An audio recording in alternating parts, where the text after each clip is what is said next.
There was a reason Meghan Markle didn't want Prince Harry to go to war with the Daily Mail, and today we now understand why. Harry's relationship with Chelsy Davy, the true love of his life, front and centre at the High Court on day 2 of this explosive case between the delusional Duke and the Daily Mail newspaper. Lots of details about their romance being discussed as Harry's facial expressions were judged in intimate detail. Now, it was telling that when Harry arrived for day 2 of this bombshell case today, an independent journalist asked him about free speech, and he conveniently chose to ignore it. Harry, how important is free speech alongside press accountability? Morning, Harry. Harry, please, Harry, I love you.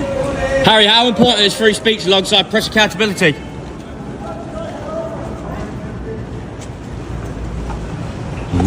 Just throw a piece.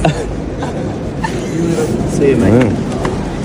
And that bald head just glowing on the front page of the UK newspapers, The Times and The Guardian today. Angela Levin is going to be with us for analysis shortly. She is our royal mastermind, Prince Harry's biographer. Very obvious the toll that this case has taken. But first, let's get to the evidence, because there were some key moments inside the courtroom today. There he is, David Sherborne, Harry's slippery and slimy lawyer, revealing lots of the information against the Daily Mail. So, at 11:06, Sherborne moved on to his final example for the Duke of Sussex's case. This was published in 2010, written by Katie Nicholl, who is one of the female journalists that Harry is targeting, alongside Rebecca English, royal editor of the Daily Mail, and Victoria Newton, editor of The Sun. Imogen James from inside the High Court reported it contains specific and intimate details of his private life and relationship with Chelsy Davy, Sherborne says. One line says Harry was a regular fixture at Davy's house. The article also includes their plans as a couple and the Duke's preferences of where he likes to spend the night. Prince Harry says this is highly sensitive information in his witness statement. Sherborne says Prince Harry's evidence is absolutely firm that it couldn't have come from another person other than Davy or him, and neither of them shared this. This could not have conceivably have come from a legitimate source, Sherborne says. Nicholl's evidence is from her notebooks, which shows she obtained these details from Garth Gibbs. He was living alone on the Isle of Wight in semi-retirement in his last year alive during this time. Sherborne says it is utterly implausible that he could have provided this information to Nicholl. Instead, they allege she used unlawful information gathering techniques. He says her credibility becomes central here. But what is also central to me here is the fact that this relationship, now being in the spotlight, highlights the huge difference between Harry's current wife, Meghan Markle, and the woman who he for a long time believed was the true love of his life, Chelsy Davy. Now, of course, we've got to be clear, she's moved on. She's incredibly happy, living a brilliant life with a new husband and children, and not at all pining for Harry. Indeed, Chelsy Davy will be absolutely furious that he is putting her under the international microscope once again. But just think about the contrast here, folks. Think about why Meghan Markle is so clearly unhappy about this. Because Meghan Markle could never be said to be someone who didn't leak intimate details of her private life with Prince Harry to the media, because she did multiple times. There were other instances raised in this bombshell opening statement by David Sherborne in court. Let's get to them. So first, Prince Harry's argument contains 14 articles he says were written using unlawfully gathered information about his private life. The first from 2001, when Prince Harry was chosen as godfather to Tiggy Legg Burke's child. Legg Burke was familiar with keeping information private, Sherborne says, yet the article contained this very private information, and the all-important quote comes from her. Katie Nicholl, there she is again, claims she might have heard it from a party planner and stood it up with a socialite. Neither of them, we say, are plausible as sources, the lawyer continues, and Prince Harry says neither of them would have known. Well, in fairness to Katie Nicholl, Harry actually has no idea where stories come from. So what I'm looking for here is evidence. That's what I need to see. I need to see Harry presenting evidence. We did have some of it yesterday. We'll come to it. But at this point, I see no evidence that Katie Nicholl did anything other than be a good journalist. Remember, it emerged yesterday that she had secretly partied with Prince Harry, that Prince Harry had actually invited her to hang out with his friends after meeting at the Kensington Roof Gardens. But then we get to Chelsy Davy's travel plans. And this one is much, much more difficult for the Daily Mail. This is from 2004. And according to Imogen James, reporting from inside the High Court, what we see are their travel plans together, including the fact that the prince brought her out on a private hunting expedition to a lodge in Argentina, Sherborne says. There are a number of journalists involved in this article feeding different information, the lawyer continues. And that's obviously very critical because we need to see the evidence. An email, and so we're starting to get to the evidence now, from Heather Briley to Caroline Graham at the Daily Mail. Now, do you remember that name? Caroline Graham is the woman who was in hospital with Thomas Markle in the Philippines. The woman who is now close friends with Thomas Markle. This is probably why Harry hates her so much. So an email from Heather Briley to Caroline Graham says, have spoken to contact at British Airways here half an hour ago and offered, then there's $2 in return for a name. He's gone off to investigate. Harry is paranoid about her being outed. Another email says that is shown to the court. Also from Caroline Graham, sent to David Dillon. Now, David Dillon, probably not a name that you have heard, but he remains the current editor of the Mail on Sunday newspaper. Again, an enemy of Harry, given he has printed all of this information previously about Thomas Markle. Sherborne says, we say these emails clearly refer to the payment of information unlawfully obtained through British Airways through payments or blagging. Now, in his witness statement, we start to get to the personal impact Harry claims this has had on him. He talks about distress. He talks about paranoia. He talks about other feelings it generated. And his barrister confirmed that Harry will give evidence on Thursday. Travel plans are, of course, also central to why Prince Harry is coming for Rebecca English, the current royal editor of the Daily Mail, co-host of their Palace Confidential YouTube show.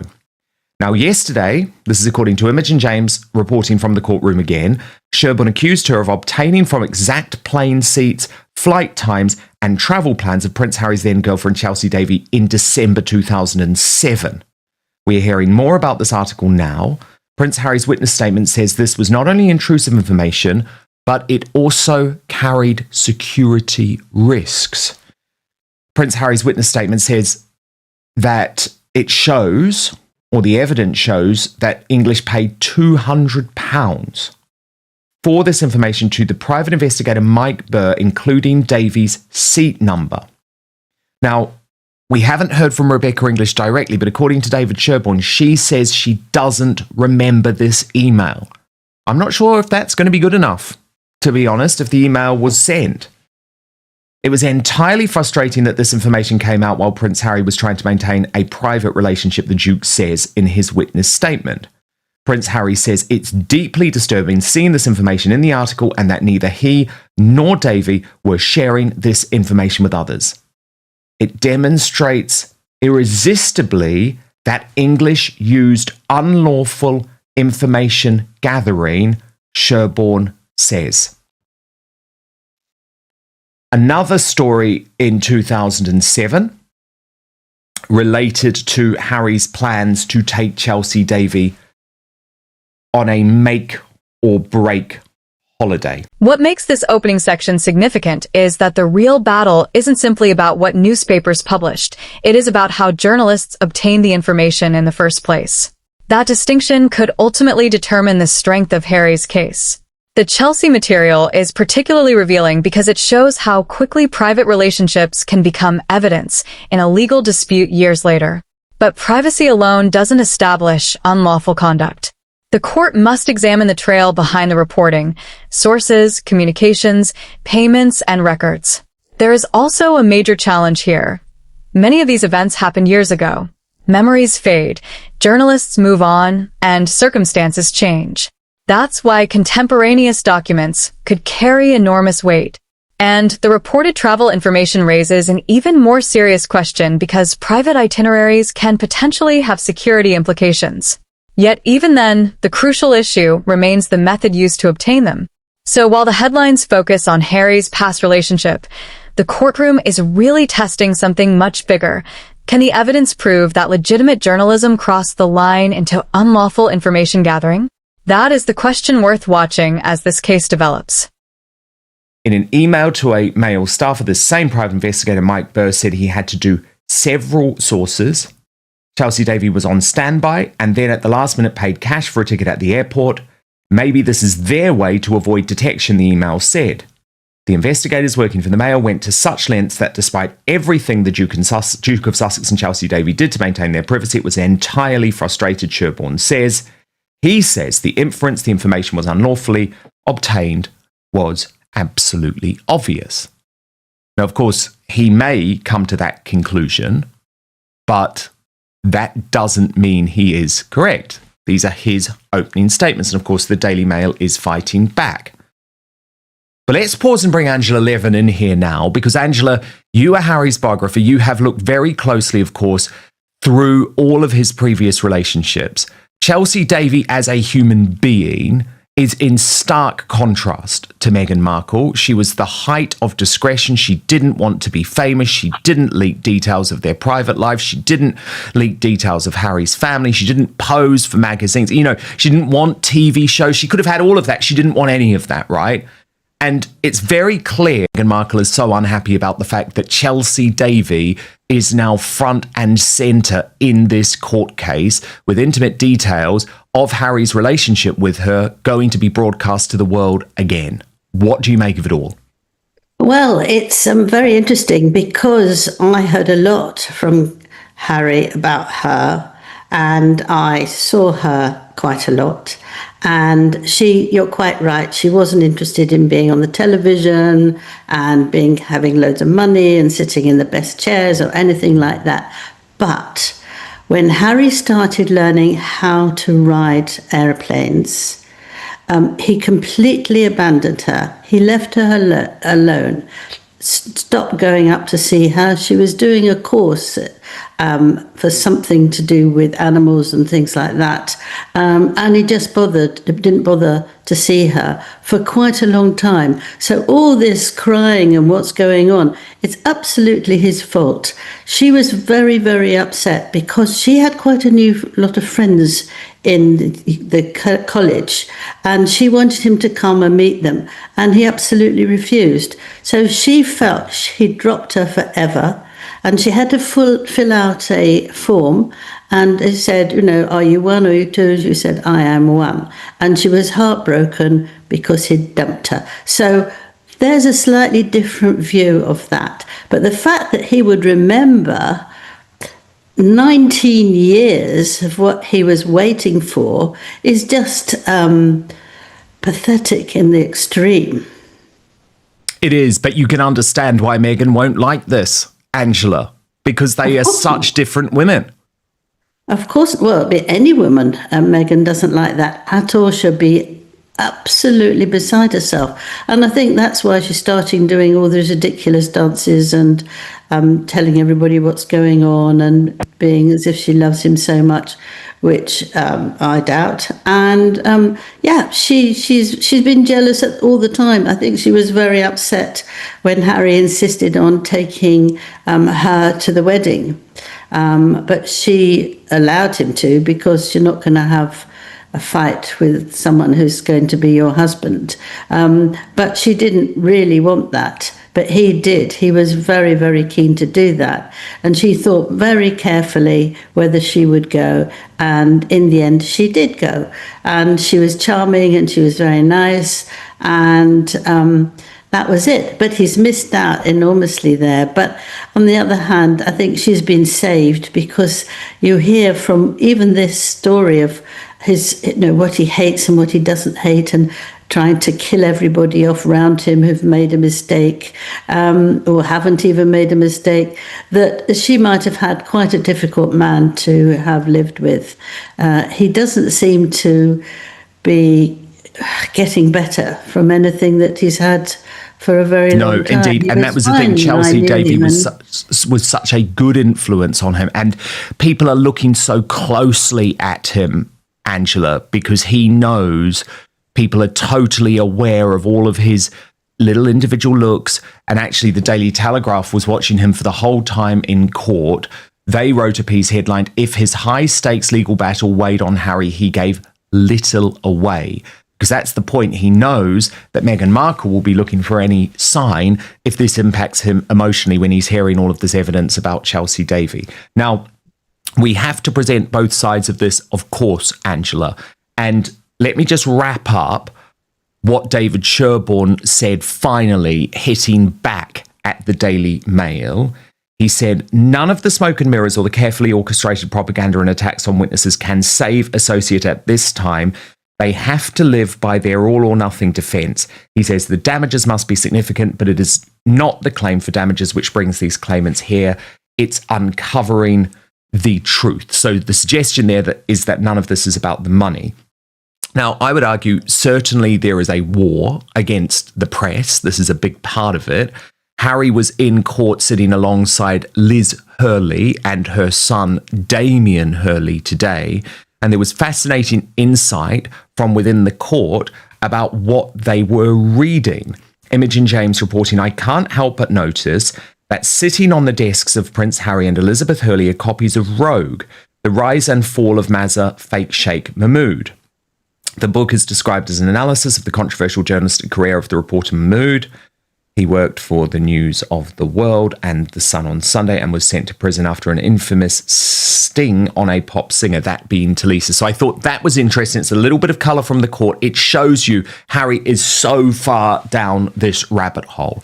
Then the Daily Mail hit back. And there was a huge surprise because they've used a totally different tactic to David Sherborne. They wrapped up their case very quickly. They kept it succinct and said, we're going to leave it to the individual journalists to go into the details in future. But it is very important that I present their key points, because effectively what they're saying is all of these stories were just obtained through normal journalistic practices, a lot of them being leaked by Prince Harry's friends, which he will not like. So legitimate sourcing is the word that Anthony White, KC, used when he was speaking on behalf of the Daily Mail.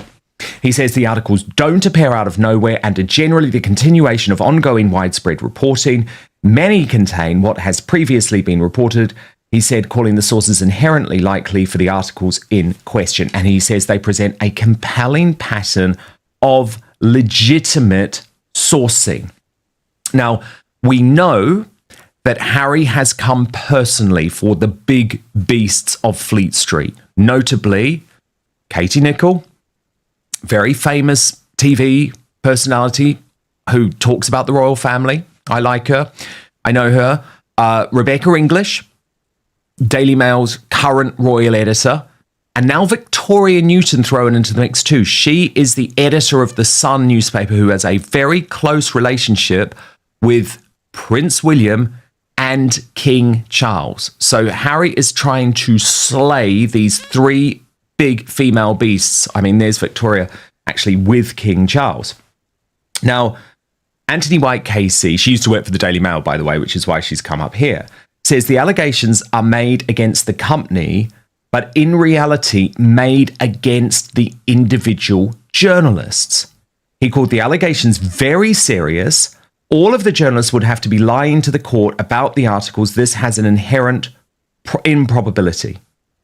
His next point is that most articles were written between 15 to 20 years ago. It's a striking feature of A&L's defence that it has been able to obtain evidence from almost all of the journalists that wrote the articles in question, explaining to their best recollection the sourcing of the article. Though it is inevitable, given the length of time, that some circumstances have changed, some have died, some have retired, others have moved to new company, it makes it more striking that they have produced so much evidence. The fact that they are willing and able to do so speaks volumes of the culture of A&L. And he said the case by Prince Harry is clutching at straws. He believes that generic evidence is being used when it was presented about another newspaper and attempting to be then used to claim that the Mail was behaving in a particular manner. So that's the fight back. That's the pushback, Angela Levin. Now, I'm looking at this totally impartially because, yes, I did previously work for the Mail, but I was never involved in anything illegal, and I don't think any journalist should do anything illegal. I was there a long time.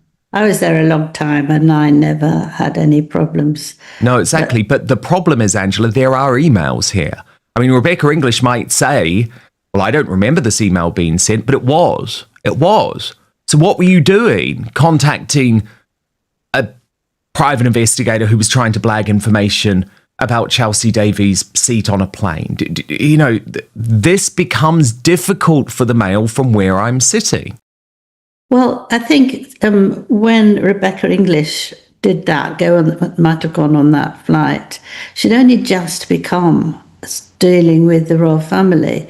So, you know, you're not going to remember everything you've done. She's now the queen of it. She's, ironically, they all love her and she's terrifically good. And but she doesn't remember everything she did. And I think it's 2007. I mean, how can you remember all these things? You can't, because you're doing so much work. It's not that you're trying to get away from something. It's just you can't remember that. I can't remember loads of things I've written, memos and reminders, and, you know, it's not possible to remember all that. Now, there was also, Angela, a lot of information that emerged from Liz Hurley too, because what I just have to explain is that Harry is not taking this case alone. There are 7 claimants. They include Elton John and David Furnish. They include Sadie Frost, Doreen Lawrence. There's a whole load of them. So Liz Hurley got her moment too. And what's telling is this is where Victoria Newton, the current Sun editor, the ally of Prince William and King Charles, is directly accused. So let me take you back to the reporting from Imogen James inside the court. There's complaints from Elizabeth Hurley about 14 articles between 2002 and 2011.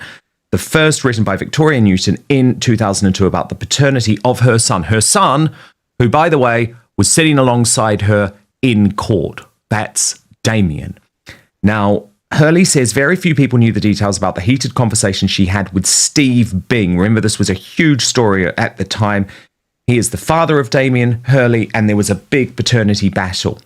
An invoice from Victoria Newton, now editor of The Sun, to the private investigative firm TDI, falls on the exact date that Hurley had checked into hospital to have her baby, Sherborne says. The invoice bears the annotation, Ms. Hurley pregnant. Sherborne says this shows Newton's persistent interest in Hurley. Newton has no explanation for the information in the article. Sherborne continues. Now, we don't know if Victoria Newton is intending to take the stand. Then there's another article, this one from September 2002, which relates to the difficulties Hurley faced meeting a new partner and being single as a mother. Sherborne says they have very, very private details in this article. It's her innermost thoughts and feelings about her private life as a result of having had a baby.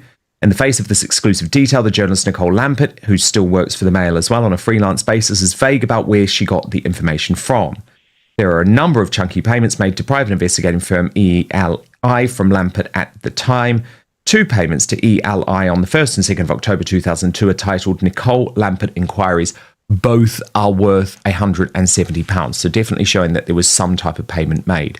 Now, Elton John He also features in this trial. Remember, he's the person who brought Harry in to all of this madness. And at one point, Sherborne, during his opening statement, did turn to the cases of Elton John. And this was much more recent. This was 2010. And the Daily Mail published details about the birth of their surrogate son in Los Angeles, obtaining his birth certificate before they did. Journalists Ben Todd and David Gardner claimed the information had been given to a journalist over the phone by the LA Registry Office. David Sherborne asked whether it was plausible a registrar would provide confirmation of the birth over the phone to a journalist before a birth certificate was even issued. No, he says, it was obtained through blagging. This generally means calling up officials and pretending to be someone else to get information which reporters would not normally be given. So, Angela, what's clear is that there are other examples coming from these other celebrities. But again, not all of this is watertight to me at all. It's very easy for someone to assume where you might have got a story. And I point to my story, the big story, when I revealed Megxit, the fact that Harry and Meghan were planning to quit the British royal family, relocate from the United Kingdom. I mean, a huge story that I had to work very hard on. And Harry assumed that I got it from someone who I didn't get it from and accused me of illegality. So the point is, sometimes the subject of a story does not know where the journalist procured the story from. They might assume, but if you're actually going to court and making accusations of illegal behaviour, you have to do more than just assume, Angela. Well, they have to prove it. And the judge will then make a decision. I mean, now they're just sort of saying what they feel and giving you all the dates and all that thing. But they have to be able to prove it. Everybody has to. And if they can't prove it, then the judge makes his own decision. Does it seem that this would have happened? And he will start doing that on Thursday in his mind, and then it would take weeks and weeks before it's sorted. But he will do it. He can tell whether these things are done properly or not, or whether they're very sort of superficial. I think certainly for Rebecca English, it's a nonsense, and to sort of try to destroy her, if he gets very excited and negative, Harry will, make a mess of it. But I don't know that the judge would actually be moved at all. I mean, he's doing this sort of thing all the time, and he'll be going through everything very clearly. And we have to know as well that he's absolutely fed up with Harry, because he keeps coming in and back and in and back and driving them mad and not behaving in a way that you do in this sort of this sort of what's happening. And he's just getting very fed up. And he'd said once, what you feel is not what's actually going to happen. He was very cross that Harry's saying, I feel very bad about it. That's not the truth. That's not the way it works. And, that's quite right. And he will make a judge. But then Harry might go back to a high court and try and do something else. I mean, it's just... he's been doing it for years and years, and he still doesn't understand quite what is needed. As you say, you have to make sure things are absolutely exact, and you have to be able to prove it. It's no good saying, I can't remember. It's not. They might think, oh, well, it's over 20 years. Maybe we'll say something about it. But I don't see that 20 years should be taken in. It's just too long a time. It's ridiculous. And I mentioned one more person who's there, which I feel very strongly about, and that's Doris Lawrence. Doreen Lawrence. Yes, Stephen Lawrence, who you interviewed when you were at the Daily Mail. I think we've got it to look at. Exactly, yes.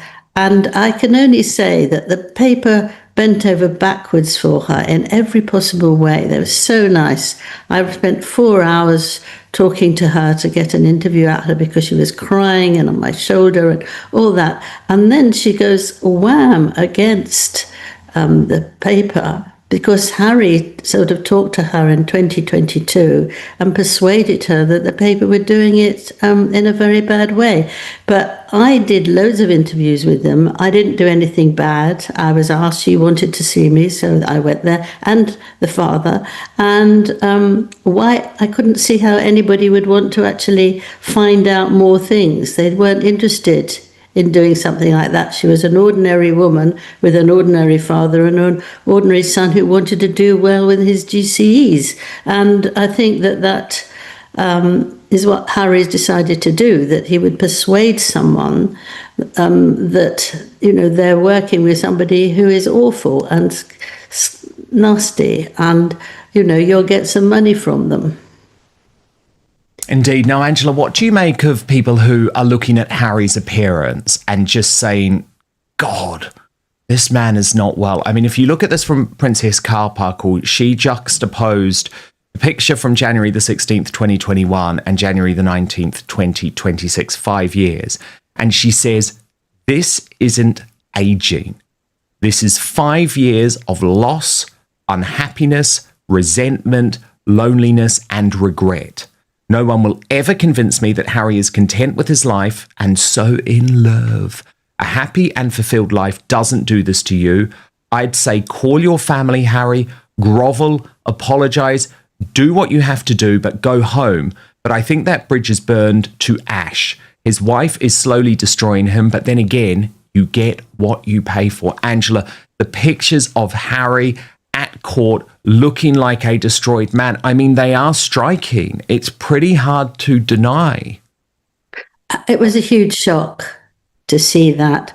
I mean, he looks actually, obviously he's in a smart suit, but he looks as if he sleeps on the street, He's got the bald bit and it's all over the place. It's not neatly done, cut so it would fit in with the baldness. And he's got sort of trails at the back.